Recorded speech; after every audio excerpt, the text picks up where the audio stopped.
বিক্রমপুরী সাহেব সহ আরও যে সকল মজলুম আলেম এবং মজলুম নেতৃবৃন্দের বিরুদ্ধে মিথ্যা মামলা করা হয়েছে এবং জেলে যারা কষ্ট করে দিনাতিপাত করছে সে সকল প্রত্যাহারের দাবিতে আয়োজিত আজকের এই বিক্ষোভ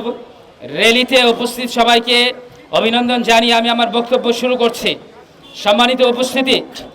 আমরা খুব সুস্পষ্টভাবে বলে দিতে চাই, হেফাজত নিয়ে স্বৈরাচার আওয়ামী লীগ যে রাজনীতি করেছে, হেফাজতের গণহত্যার মাধ্যমে বাংলাদেশের ইতিহাসে যে কলঙ্কজনক অধ্যায় রচিত হয়েছে, হেফাজতের গণহত্যা এবং ভয়ঙ্কর মিথ্যা মামলার মাধ্যমে এই দেশের ইতিহাসকে যেভাবে আওয়ামী স্বৈরাচার এই দেশের ইতিহাসকে কলঙ্কিত করেছিল, আমরা আজকের এই নির্বাচিত সরকার, 24 পরবর্তী সরকার এবং জুলাই বিপ্লব পরবর্তী এই নতুন বাংলাদেশের এই নতুন আয়োজনের মধ্যেও যদি সেই গণহত্যার গ্লানিকে বয়ে চলতে হয়, যদি এখনো সেই গণহত্যার রক্তের দাগ এখনো যদি বাংলাদেশের আকাশে বাতাসে রয়ে যায়, এখনো যদি মাজলুম উলামায়ে কেরাম জেলের মধ্যে কষ্টে দিনাতিপাত করে, তাহলে এর চেয়েও নিকৃষ্ট এবং কলঙ্কজনক কোনো অধ্যায় থাকতে পারে না। আমরা অনতিবিলম্বে আমাদের সকল মাজলুম বন্দীদেরকে, বিশেষ করে মাওলানা আইনুল হক কাসেমি, আতাউর রহমান বিক্রমপুরী সাহেব সহ আরো অনেক ভাইয়েরা এখনো, বিশিষ্ট আলেমরা এখনো জেলের মধ্যে অন্তরীণ আছেন, তাদেরকে দ্রুততম সময়ের মধ্যে নিঃশর্ত মুক্তির দাবি জানাচ্ছি বাংলাদেশ কল্যাণ রাষ্ট্র পরিষদ বাংলাদেশের পক্ষ থেকে। পাশাপাশি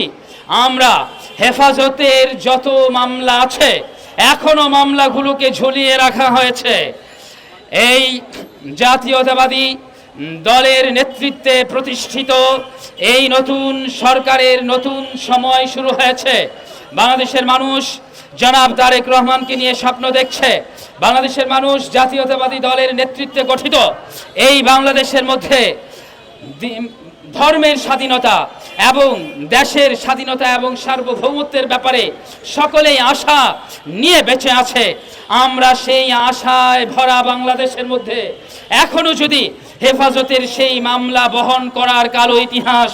দেখতে পাই, হেফাজতের নেতৃবৃন্দকে যদি এখনো সেই মামলার গ্লানি বহন করার সেই বাজে ইতিহাস এবং গল্প আমরা দেখতে পাই, তাহলে এটা কোনোভাবেই মেনে নেওয়া যায় না। আমরা কল্যাণ রাষ্ট্র পরিষদ বাংলাদেশের পক্ষ থেকে দ্রুত জনাব স্বরাষ্ট্রমন্ত্রী